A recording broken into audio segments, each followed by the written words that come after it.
What's up, plant people? It's your boy ZTY back at you with another plant video real quick. Today I'm actually going to do a video on my philodendron collection. Now I know a lot of people, when they do their philodendron collections, they normally just sit down and then they have their plants around them and then they pull them up and they're like, this is such and such. But if you guys know me, my setup isn't like shelves and stuff. It's actually a natural setup, so I can't just pull up my plants and just hold them and be like, oh, like blah blah blah. I mean, I can, but that'll just be annoying, and I don't like touching my plants too much. Yeah, so what I'm gonna have to do is I'm just gonna go around the garden and basically film each plant in its natural spot. It's gonna be a show video real quick, and I'm actually gonna try to do this pretty quickly because I have some things to do today, so I'm not gonna take too much time. Obviously, when it comes to plant care, I'll explain a little bit of plant care, but when it comes to philodendrons, they all pretty much have almost the same basic plant care. So yeah, without further ado, let's get to the philodendron plant collection of fall 2023. Let's get it. So I think it's only right that I talk about the first philodendron I've ever bought, which is this Philodendron Imperial Green. This thing is amazing. It was very small when I got it. It was probably like 5-6 leaves max, and now you can kind of see this thing is kind of crazy. These leaves are pretty big. Don't mind the whiteness on them because that's just me spraying them. I need to clean them down, obviously, but this plant is just growing. I recently went ahead and put it in this pot with this log to go ahead and get it to climb up the log.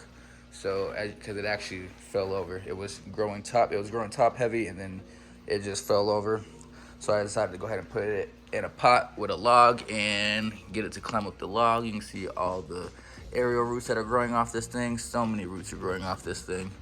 It has, I don't know how many heads. 1, 2, hold on, sorry dude. It has 1, 2, 3, 4. There's one right here, 4.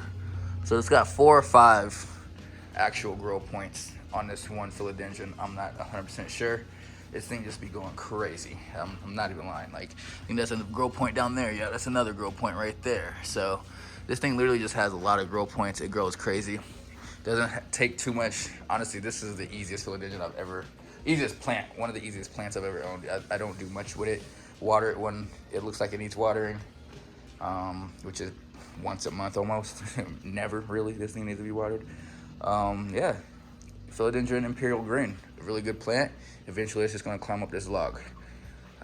All right, so if you hunker down with me right here real quick, we got an Imperial Red. It's not really doing that good. I've kind of neglected this plant. I kind of need to show it a little bit of love, possibly repot it, take some of these dead leaves out from around it. Yeah, give it a little bit more love because it's not doing bad. It's just doing its thing, you know. Imperial Red, just chilling. Now we got a Congo Red over here. This Congo Red, if you can kind of see it, it's popping out everywhere. It's popping out between a whole bunch of other philodendrons and plants. So it goes all the way. Where's the furthest leaf over here? So this is the furthest leaf on this side, and this is the furthest leaf on this side right here. So you can kind of see the span of that plant. It goes from right here all the way to over there. It's just back here and putting out leaves every little spot it can. And it's got some new leaves back here. There's a new leaf that grew in right here, if you can see it. And it's got a new leaf trying to grow in, I do believe. Yeah, it's got a new leaf growing in right there. So Imperial Red, or sorry, not Imperial Red, Congo. Philodendron Congo. Next philodendron, let's just go ahead and get to it because everybody knows this is one of my favorite plants, my McDowell. This leaf isn't doing that great, as you can see, but it's all right. This is one of the newer leaves, and this is the newest leaf right here. Kind of got smaller and it got ripped as it was growing out, but it's all right. And then it's, of course, growing out a new leaf. Now I need to repot this plant, as you can see, because here's a new leaf growing in right there. It's already got the new tip. Oh, already has the new tip. Sorry, my hair's all up in the way. Everything's in the way, sorry. But it already has the new tip. If I can refocus, find it. Yeah, there it is. It's got the new tip growing in. Literally, it's about to put out a new leaf. You see how this thing is crawling though above the soil? It like went up and then crawled across this way. So I need to actually repot this so it actually has some support right here. To give it some kind of support right there, because I know it wants to support at the bottom. But it's got a whole lot of leaves, and it still has the very first leaf that I bought it with, which is this leaf. Is the first leaf that it came with, and it's still on there doing good. So that Philodendron McDowell is my baby. I love this McDowell so much. Look at the pillow. And then, of course, you know, since I got the McDowell, I had to get the pastazanum and the Gloriosum. So we can talk about the pastazanum real quick. This pastazanum has that leaf. This newest leaf, I think it's trying to grow out a new leaf. Yeah, there's a new leaf growing in. I don't know if you can see it down there. New leaf growing in right there. And it's actually poking out, it looks like, too. And it's got another leaf right here. And the oldest leaf, which is dead, right here. I need to go ahead and cut that off. This is the oldest leaf, though.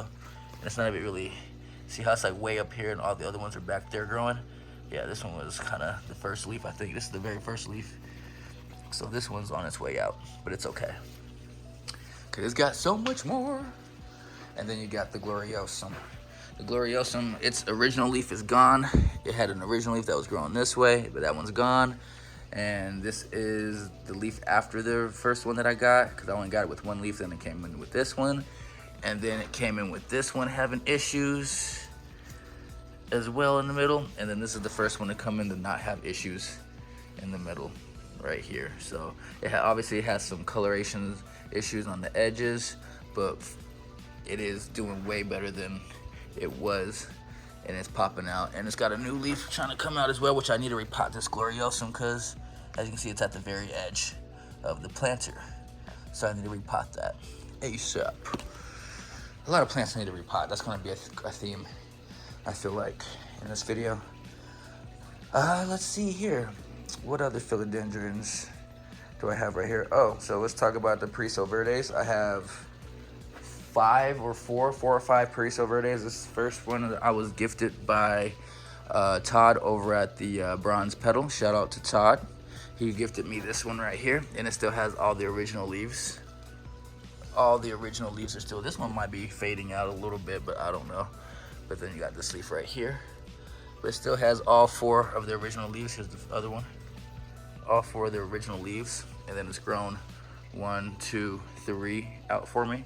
And we got a new one growing in right there. All my plants have new leaves growing. Pretty nice. They always have new leaves growing. So that's the Parisa Verde, this one right here. You got another Parisa Verde mounted right here on this log. Parisa Verde is just chilling right here on this log, mounted in a coconut with some sphagnum moss, and she is looking good. All her leaves are going this way, and then she's got this leaf up here. It's just hanging out, doing happy. And then you got another Parisa Verde right here, mounted, and it's got the new leaf that just shot out. Ooh, and it's got the new one that just popped out too. This one just popped out today. That little thing popped out today. And that one shot out the sheath a couple days ago. And you can see this one's doing quite, ow, dang it. Philodendron, or my bird paradise just pulled my hair.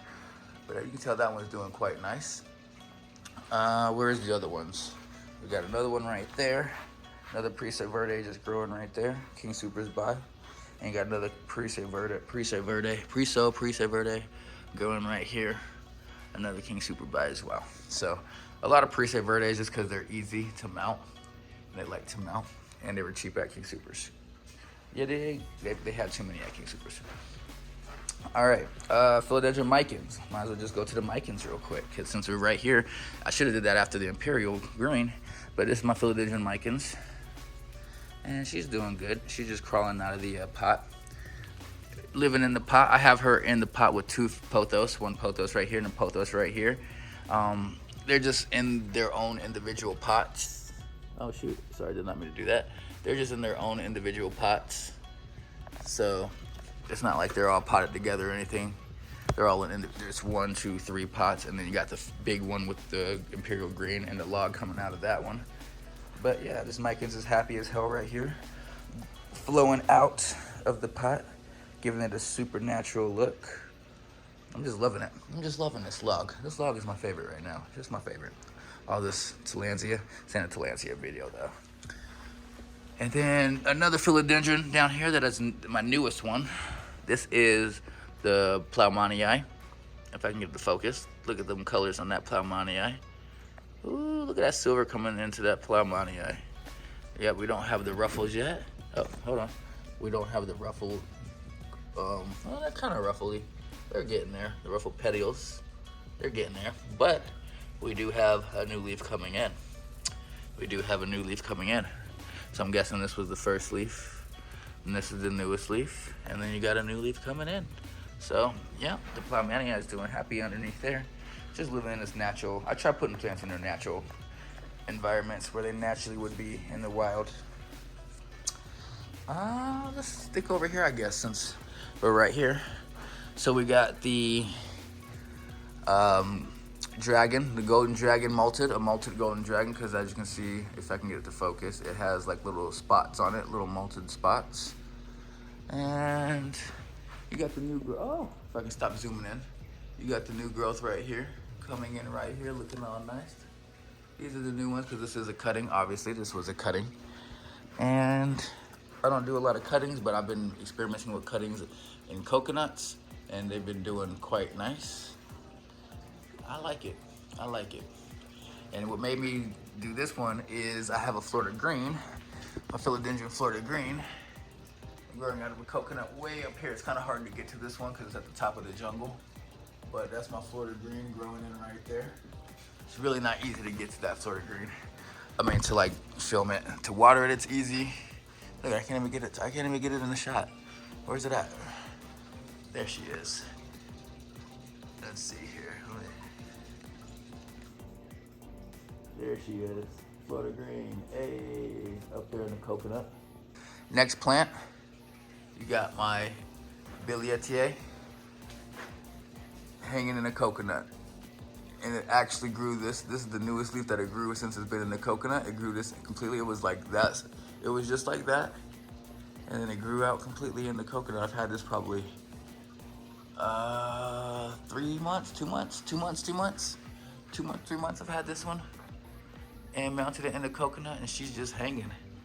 That is like a beautiful Billietei. Look at that, look at that. She's just hanging up there. Got the coconut, got the Spanish moss. It got the bird of paradise. She's just like perfectly hanging between the bird of paradise. Like, perfect. I don't know, this literally kind of did it. It looks designed, but it kind of just did its own thing. And it's just happy as hell.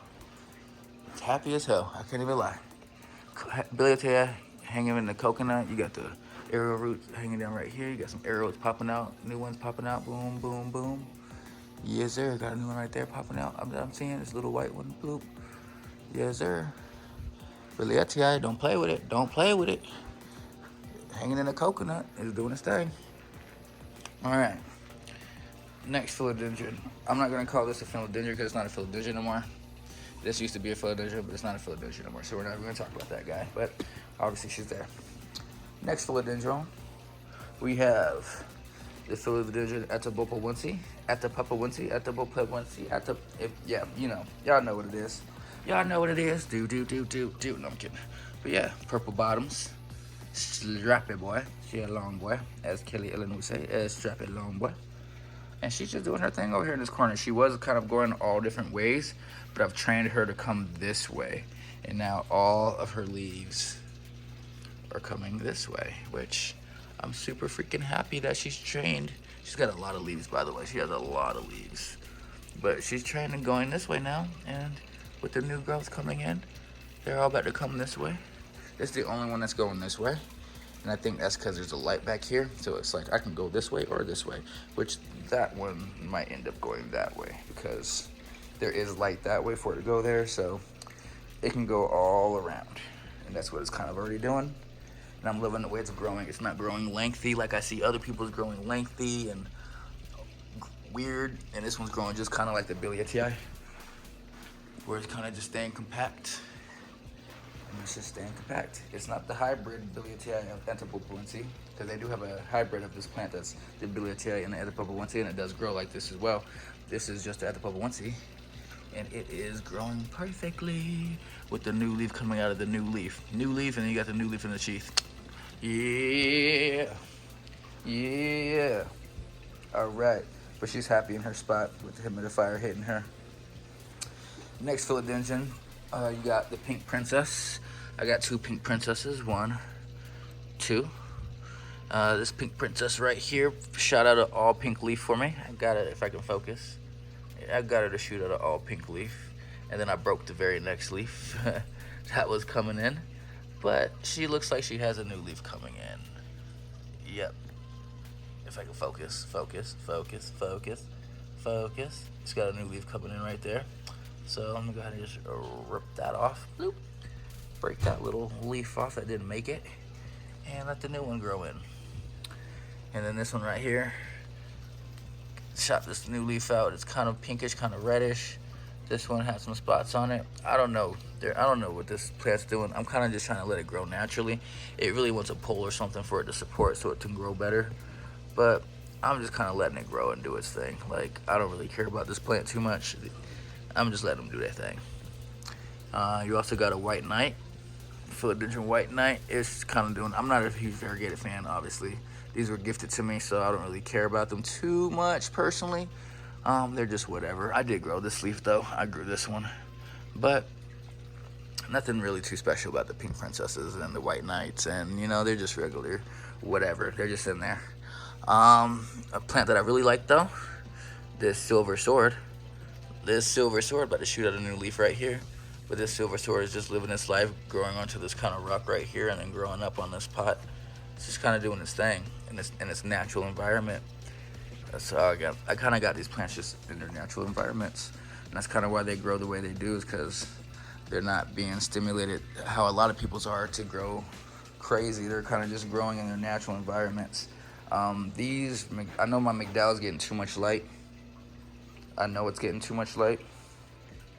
That'll change once I bring in my palms, because I have my palms that are outside downstairs. My biggest one's gonna go in the middle right here, and it's gonna shade all of this. It's just gonna be shading all of this. So let me actually back this up a little bit. All right, boom. That's as wide it's gonna let me get.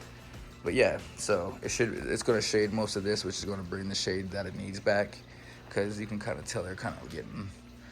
It's too bright right here a little bit. It's a little too bright right here for them. They need a little bit more shade.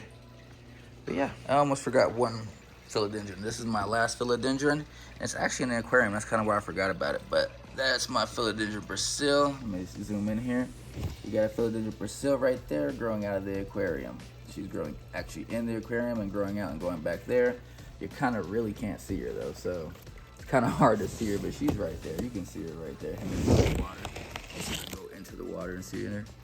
You can kind of see her leaf in the water in there a little bit, not really. But yeah, Philodendron Brasil sitting right there in the water growing out of the fish tank. All right, so maintenance. I didn't want to talk about maintenance on individual plants because that would have took forever. I just want to go ahead and basically give a general, because they all basically generally have the same exact care. What I do for water, let's talk about watering first. Watering, I kind of let them almost dry out to about, I have a moisture meter. I let it get to the red. I don't let it like, I don't want to see them not move. Like, I want them to go like that if there's moisture in there. Like, when you put it in, I want it to move like that much. There's just a little bit of moisture in there. I don't like overwatering my plants. I'm an underwaterer. I try not to overwater. So with that being said, I also do mist and spray my plants daily, sometimes twice a day, once in the morning, once at night, sometimes just once in the morning, sometimes just once at night. Sometimes I might even skip a day, you know, whatever. But I try misting my plants often, so that's what that's doing, is also hitting the top of the soil a little bit. So that's also keeping the top a little bit moist, as well as the bottom, you know, getting drier. So it's not like they're all just sitting there like dead dry. There's a little bit of moistness on the top soil, but it's not saying moist. It's not saying wet and soaked in the middle. It's dry. I'm letting that dry up. But I also do mist and misting. You know, plants do drink through their leaves. Some people don't know that, but yes, your plants do drink through their leaves. When you have cuttings, I always tell people when you do a propagation, mist your leaves, because when you put it in the water, if you just put a prop in the water, it's not gonna sit there and really drink the water because it can't, there's no roots, it can't absorb the water. So I always tell people you have to mist it. That's why people put cuttings in domes and stuff like that and keep it humid and mist them, because it's actually absorbing water through the leaves at that point. Plants still do that when they're big. Plants drink through their leaves, they take nutrients in through their leaves, they take water in through their leaves. Not a lot, but just enough, you know. So I make sure I spray the leaves so they're getting water through their leaves daily, they're getting water through the soil, and the soil staying moist, and humidity. Humidity stays around, it drops about 65 during the day. At night it go up to 80, 90 when I mist, and then drops down and stays around 72, 75, around there. Normally my average temperature is 70 degrees in here, and 75 degrees in here, and 75% humidity. It's normally 75 across the board, which is perfect. I love that. That doesn't it doesn't create mold and all that, and it doesn't, it's not too dry for the plant. So it's right in the perfect middle area. Also, I open my doors every now and then, since it's summer-ish, fall. Once it starts getting cold, we are in Colorado, once it starts getting cold, I will not open the doors, but there is the central air outtake, the one that takes the air out of the room, is actually right here in the middle of the garden on this wall right here. So when I turn on when we turn on the heat, there's no heater vent over there because it's covered. I have the heater vent over there covered, but there is a pool. So it does pull the air from over there, and the heaters are over here on this side of the room, open. There's vents on this side of the room open, so it pulls the air that way towards the plants, but it's not blowing directly on the plants. And there's also fans. There's this fan, there's a ceiling fan back there, as you can see, and there's another fan on the floor over there. So there's 3 fans, ceiling fans always going, except for at night I shut it off, and then these I turn on in intervals because you need airflow. And with airflow, good humidity, good watering, you'll have a constant humid air that's just moving, and it's not stale, and your plants aren't drying out as fast, and your plants are getting moisture through the leaves because you're misting, and through the humidity and all that. So there's a lot going on, and they're moving, they're bending, they're creating strength in their leaves and all that. So in their stems and in their petioles. So it's natural. It's what you want in nature. So yeah, keep your soil, let it dry out, but keep the top of it a little bit moist when you spray it, and spray your plants and let them drink through the leaves. But also make sure you're staying on top of letting that soil dry out. That's just the main thing. Like, don't let it dry out completely, but let it get to the point where it's not moist for philodendrons. Because they need. A lot of people use a thick, airy. A lot of people just use leca and all that kind of other stuff, and pond. I'm not a fan of all that. But my soil is peat moss. Actually, I'm kind of jumping here. Let's go into soil real quick. Soil is my mediums is peat moss, perlite, sand, and orchid mix. So it's about 30% peat moss, 20% orchid mix, 20% beach sand, and about the rest perlite. So heavy perlite, heavy peat moss, and equal parts beach sand and orchid mix. You can also switch out a little bit of the perlite. You can go 20% perlite and then go heavy on the orchid mix, because orchid mix already has perlite in it too. It's just bigger chunks. So you can do that as well. You can play with it. You can do your own innovations, how much you like the water, how much you like it to drain, blah, blah, blah. But that's what I use. And I kind of even change it up a little bit depending on what I'm doing and all that, and how big the plant is and everything. So, yeah. So that's soil. And that's all the soil that's unless they're given to me and they don't need to be repotted. Yeah. Oh, the coconuts are.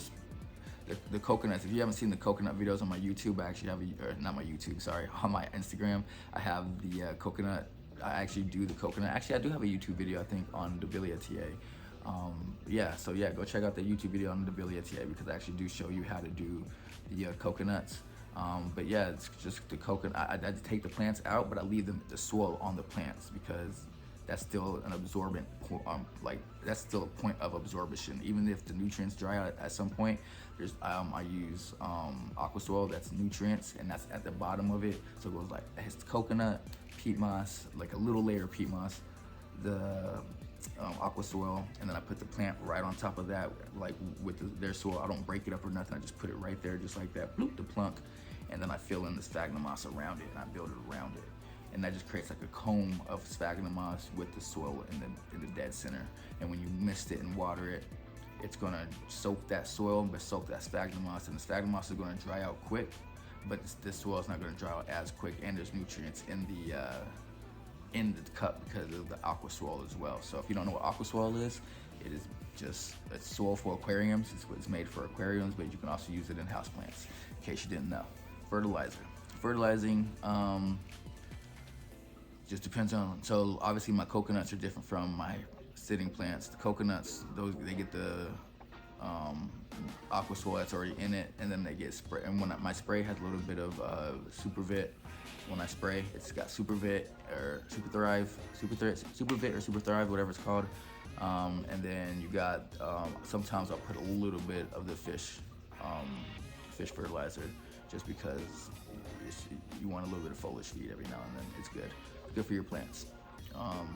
Just use just very, very small amounts when you do that.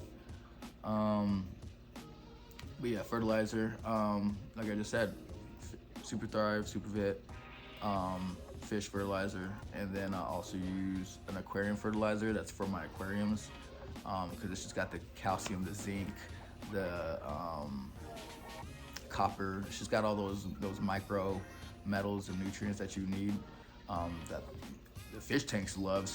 And the fish tanks love it, and my plants love fish tank water. So why would it not like the direct source of the nutrients? So a little bit of that in their water with the fish fertilizer and the Super Thrive, and I do that every watering. Sometimes I'll use a weak solution, sometimes I'll use a stronger solution, and just switch. But I always add fertilizer for the most part, just because they're constantly growing in here. Everything's constantly growing. Nothing goes dormant in my house. It's literally the Amazon. So yeah, it's perfect. Like nothing stops. Nothing stops flowering, nothing stops growing, it just all goes. So yeah, why stop fertilizing if it's going? And what else? So we talked about humidity, we talked about fertilizer, we talked about watering. Talked about airflow with the humidity. I think that pretty much covers it. Give them something to grow if you can. If it's a climbing philodendron, give it a pole to climb.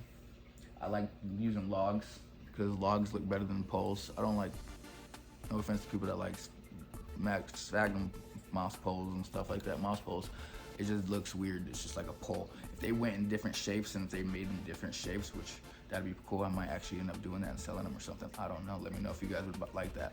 But like make them look like a tree, make it look natural, and then that way the plant can grow up it naturally and make it, I don't know, you can hang things like bromeliads and stuff on them, and orchids, and have tillandsia, aka Spanish moss, hanging off of it, and things like that. Like, yeah, I'm telling you, it looks cool. It just looks natural, but with the moss pole going up, and you got this giant moss pole with this little plant trying to, like, it just looks so weird to me. Just looks so unnatural. So I'm all about things looking natural. I want it to look, not you, I want it to look natural. Do you, boo. Do you, boo boo. But it's also easier to deal with when it's like this. You just missed everything and just water check, bloop, bloop, bloop, bloop, bloop, bloop, bloop, bloop, bloop. It's just, I don't know, it's a lot easier. You kind of know who needs watering more, because certain plants, you know your plants, you know. So you'll know, like, I know you need it. You ain't been watered in a while. Let me go get you. You ain't been watered in a while.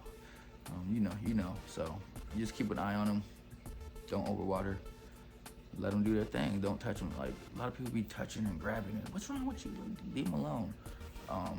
Just let them do their things. Pests, I spray neem oil, and I get ladybugs every now and then. So need more ladybugs. I am not against using Captain Jacks or something, some kind of like herb. Like, I'm not against using that. Like, if you got to do what you do, you got to do what you do.